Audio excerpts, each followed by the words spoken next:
Hi, I'm Tom Stoneman, and this is The Intelligent Enterprise, a brand new podcast where every episode we take a break from the chaos of all the notifications, rollouts, and updates in enterprise life and get inside a big idea by stepping outside of it.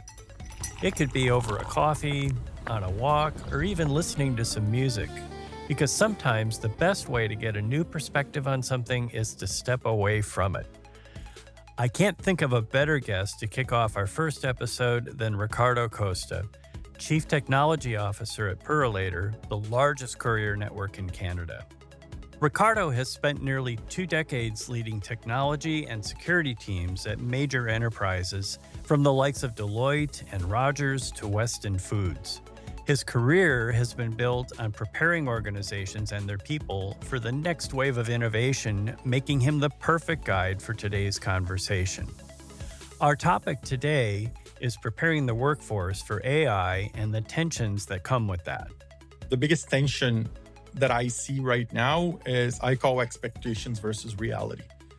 The expectation on AI is being a lot higher than the outcomes of AI. We talk about how leaders today face the challenge of having to balance the promise of AI with the realities of AI. We also get to understand Ricardo's approach to future-proofing his team, and when he's looking for a little outside perspective, how he makes music using AI. Some people will do gardening, some people will go running. I might spend a couple hours trying to create a okay AI song. I hope you enjoy the conversation. Ricardo, thanks for joining us. We know you've got a busy day and we appreciate your being here. Thank you. Thanks for having me. Really nice to have this conversation with you. First and foremost, I'd like to ask you what your break time activity is when you're deep in a problem. I like playing the guitar. It's something I've done a good chunk of my life. I am a very bad player, but I usually use headphones when I'm doing it. I kind of isolate myself, and it's a good decompression. You don't think about anything. Doesn't matter if I'm playing good or not. It's my time, and I get to kind of doze off a little bit and not thinking about day-to-day stuff. So that's kind of my escape area or zone for the busy day-to-day and all the discussions we have every day. Do you ever do it at work? Do you keep a guitar there? No. This is something that not even my kids get to hear me playing most of the time. As I said, I'm not a great player, but I do like playing. I know a little bit of music theory because at the end of the day, it's math. And for somebody in the technology area, it seems to be easier. But I usually play for myself. I don't play in bands or anything. And I like keeping it that way. It's my moment, right? It's kind of selfish, but it's mine. I know we talked before this. We both have music backgrounds. We could go on and on. We will come back and talk about this a little bit later. So our topic today, preparing the workforce for AI. And your role as Chief Technology Officer, I know in past interviews, you've talked about that role as being a translator for technology to business, basically helping people to understand how technology translates into the business part of the work. Can you elaborate a little more on that, of how you translate that into the workforce? I think the role of the technologist and the technology leader has been changing for a long time, right? Before it was just make sure email gets in every mailbox every day. And now we're the translators, we're the ones connecting the dots between strategy, business. So I do see that my role is to use technology with vision, empathy, inclusivity, to try to inspire change and strengthen the business, the people, and the communities. So I think that's the role of technology, is connecting the dots, especially between people and the technology and the business outcomes. So just to kind of dive into this a little bit more, I think we all see that the future of work is now being significantly impacted by AI. It puts leadership, I believe, in a precarious position of having to balance the promise of AI, efficiency with uncertainty and lack of understanding of AI. So in your role, and I know you've seen a lot of this, especially recently, and the sudden onset of AI in enterprise operations, what changes or tensions do you see coming for the workforce, or do you see already there? There's a couple of layers there. I think the biggest tension that I see right now is I call expectations versus reality. the expectation on AI is being a lot higher than the outcomes of AI. And it's kind of weird when you say that, given that everybody's now using ChatGPT to plan their vacations or using a different tool to create a bunch of different things. AI is changing the world. It's going to change the world. I'm not saying that we're not going to have any of that. But when you're talking at executive levels that don't have a lot of experience on technology, the question that always comes back is, when are we actually going to replace all our people with AI? You hear that a lot in the media, et cetera. And you hear, like even today, Amazon saying, hey, we're going to drop X number of thousand jobs because of AI. What people don't talk about is they're actually creating a lot of jobs because of AI. So at the same time that they actually let go X number of people, they're hiring a huge number of people because of AI. So there is a shift in the skill set right now. But the tension that I see most right now is the expectation that the savings are there today and the cost of AI doesn't translate into that today. It will get there eventually. And there's tons of studies from different groups. And Gartner recently let out a research saying that 74% of the investments on AI do not translate into the expected return on investments, which is fair. It's part of the learning curve. It's part of we're going to get there. But the expectation and reality is very different, which translates into the second problem that I see, and I think it's the one that I like to tackle the most at this moment, is how do we get the workforce ready for AI? And if you look at a bunch of different numbers that are coming from, like World Economic Forum has numbers on this, like there's tons of studies that talk about this, that AI is going to get rid of a lot of jobs, but it's going to create similar or greater than what it's going to eliminate, which is hard to understand when you start seeing the whole thing.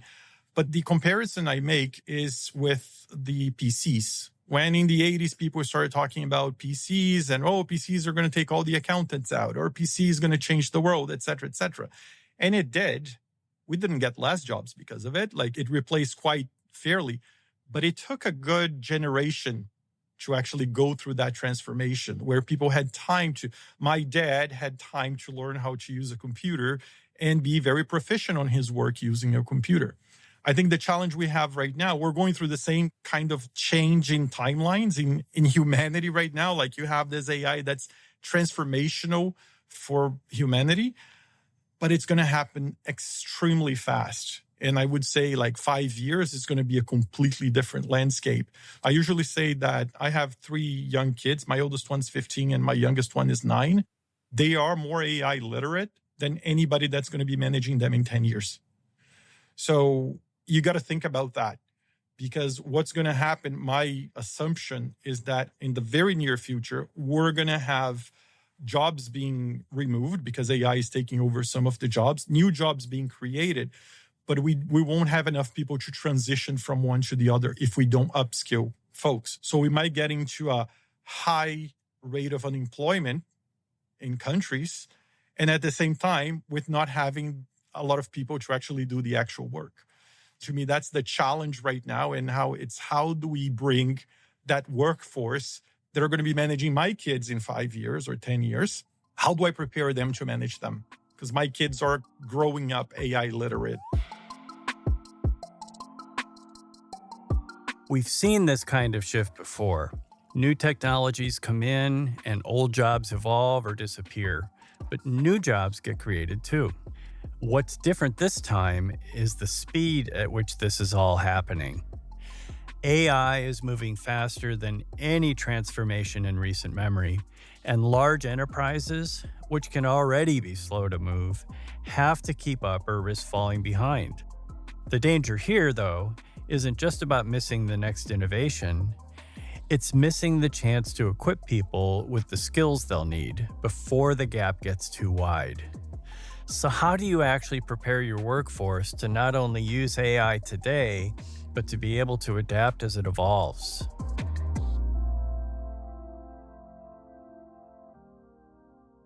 The way we're approaching is a little bit, I wouldn't say a little bit different, but it's not a one-person job. It's not a director's job. We're looking at it as an organizational component. So we actually partner with HR very tightly, the whole learning and development group. And we actually, we have groups that every week they get trained on AI. So by the end of the year, we're hoping we're going to get about 1,000 employees all trained on AI. And it could be as simple as using Copilot, whatever it is. We just want to make sure that people have the experience that they can actually understand, and it becomes a full-blown program. We have different levels, of course. We have, for people that have like ideas that are really transformative, we have a little path that we can take them, and we couple them with more data scientists and specialists. For people that just want to play with Copilot, create their own agents, whatever it is, we have a little program that they start the program in one day. By the end of the week, their first agent is done. But more important, I couldn't care less about the agent they are creating at this moment. I'm more interested in, once they finish that agent, what can they do with the tools? It's tooling them and giving them the tools that they can actually go back to their business and say, hey, I can actually solve this problem using AI. I can actually take some of the work that I don't like doing with AI and actually focus on the stuff that is actually more valuable. So it's getting people to actually become those agents of change. And we're seeing that to be actually really nice. Like, it's working really well at this point. That's awesome. Yeah, I've found, the old dog, new tricks doesn't really apply anymore because these are really cool tricks. So I don't mind learning them. And the tricks change by the hour too. That's right. Yeah.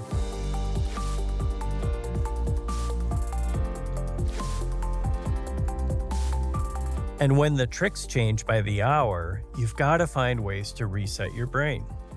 For Ricardo, we know it's playing his guitar, but it doesn't stop there.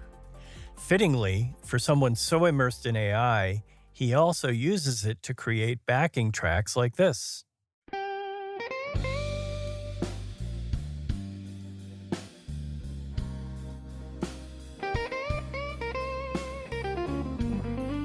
So Ricardo, tell us a little bit about this clip. So as I said before, I like playing guitar, but playing guitar without other instruments is more difficult. It's more complicated. So actually that clip was created through AI. So I actually used AI to create we call backtrack. So I think you used a term before, Tom, band -1. Music -1. Music -1, exactly. So it's actually a fake band, an AI band that I can play with. So I don't need people to play with me. I can actually make mistakes and be lousy. I won't be embarrassed. So how do you create those? Is it sample-based, or does it actually go in and create the sounds itself through synthesis? So it's a Gen AI tool, and there's a couple of things that you could do. You could just say, hey, I'm looking for a song like this, and this. You can have lyrics or not. I choose not to because I just want to play over it. And you just describe what you want. It does help to know a little bit of musical theory, because then you can talk a little bit about the chord progression, the harmonies you want, and the instruments you want to lay over. But you can do it completely through just typing what you want, and I put it in, and whatever spits out, I'll play with it a little bit. And how does that help you? I mean, do you do it when you're like in a problem and you need a break, or is it just something that you have a certain time, like when you're at the end of the day, everybody's getting ready to go to sleep and you go off and do it on your own? Yeah, it's kind of the second. I like some people will do gardening, some people will go running. And for me, as soon as my kids go to bed and the house kind of quiets down, I go down to my basement and I play. And that's why I use headphones, because then nobody hears anything and it's very quiet. And I can stay there for sometimes it's just 10 minutes, sometimes it's a couple hours, but it's almost like bookend the day and saying, okay, so now I can actually relax and go to sleep or whatever. But it's a hobby. It's just like some people might spend a couple hours gardening. I might spend a couple hours trying to create a okay AI song. That's awesome. That will never see the light of the day, that I'm the only one playing. That's the first one that actually seen the light of the day. So it's gonna now, right? Yeah.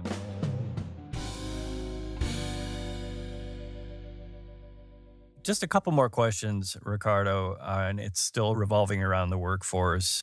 So I'm on the marketing side. So I'm working with business in a little bit of a different way, but we all have the same goals. A lot of times in a lot of meetings or presentations on these new tools, it's mind-blowing what can happen. One thing that I keep bringing up is, this is great, but the fundamentals of marketing and business are still the same, right? I'm wondering if there's anything you've learned either about technology or people in general that you think enterprise leaders should understand along that line, things that, some thoughts that you have. The one thing I learned in my career is technology at the end of the day, it's about people and how they use the technology. Yes, there will be automation. Yes, there will be stuff that we do that AI will take over. But there will be new things that will come up that we're going to have to do. And I don't know what they are. That's a current discussion that my wife and I have about our kids is like, what are they going to be when they grow up? I'm like, the job they might have might not even exist yet. And to me, that's a learning for me. And technology is not the end goal. It's an enabler for the end goal. And regardless of what we're going to do in the future, people are going to be using technology. Technology is going to be servicing people. At the end of the day, that's what we are, people. We're not, at least for now, we're not humanoids. So to me, that's the biggest thing. I'm a technologist at heart. I'm a geek at heart. I will do my music with AI. I will play video games. And I'm always looking for what's the new trend on technology so I can test it and use it. I love that. But at the end of the day, it's about people. It's how are we going to impact people's lives, how people are going to use that to actually achieve those growth goals, and et cetera, et cetera. I think that to me is the gist of it, is as soon as we make technology about technology, we lose sight of the benefits. So as someone, I mean, you're right at the forefront of the revolution, I'm sure every day. I'm curious if there's any part of your life where you'd prefer that human touch over AI, or if there's any part of your life you think should be AI free, we shouldn't be using AI. That's an interesting one. I don't think it's about keeping things AI free. I don't think there's any component that should, could, or will be AI free, but it's about balance.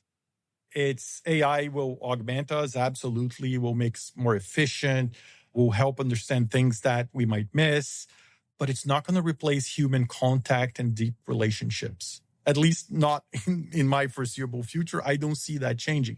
That to me is a huge part of being a leader. It is about people at the end of the day. So empathy, intuition, ability to connect with people. What motivates someone? How do we motivate people? AI won't replace that. Like understanding what someone fears or what's going to help them grow. Those things come from human experience. It doesn't come from data. Data can help you. Data can give you insights.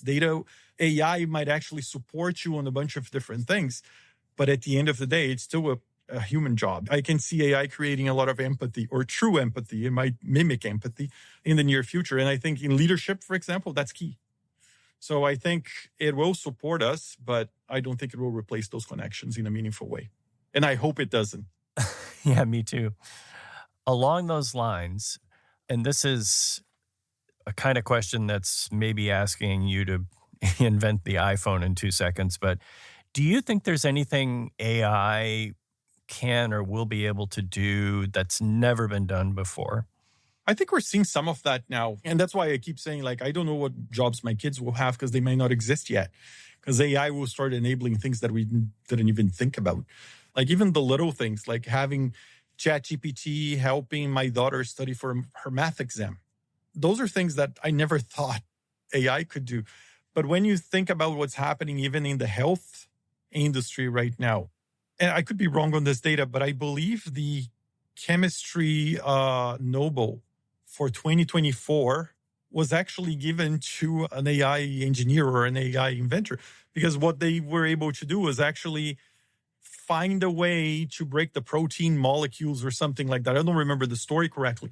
But when you start seeing AI actually finding stuff that would take 18 years or 10 years for scientists to actually solve it, and AI is actually helping those scientists to solve that in 5 days, that to me is game changing, right? And that's where I think AI right now is the expectations are not as high, like we're seeing. It's not like in the office, I'm going to use Copilot and I'm going to reduce my accounting team by X. No, like we're seeing actually like cures for diseases and things actually popping up right now. So that to me is where I get excited. I love seeing it because I think a lot of the transformation is coming there. Not sure I hit your question on reinventing the iPhone, but it's really, to me, that's where I see we're going to see a lot of new things and changing things that we didn't even think about. That was not even in the radar. I agree. I think the world is going to change in ways we can't even imagine, probably.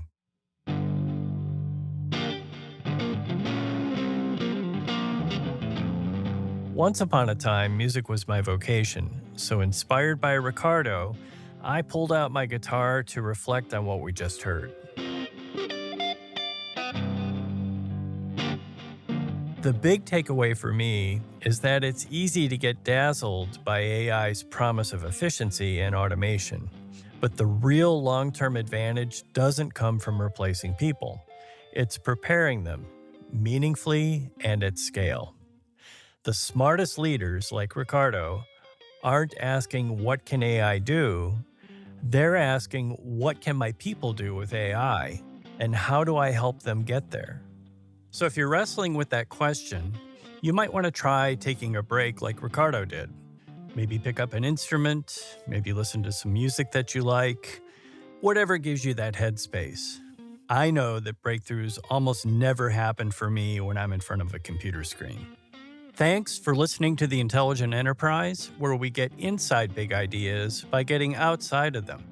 I'm Tom Stoneman, and make sure you follow the show and leave a review wherever you get your podcasts.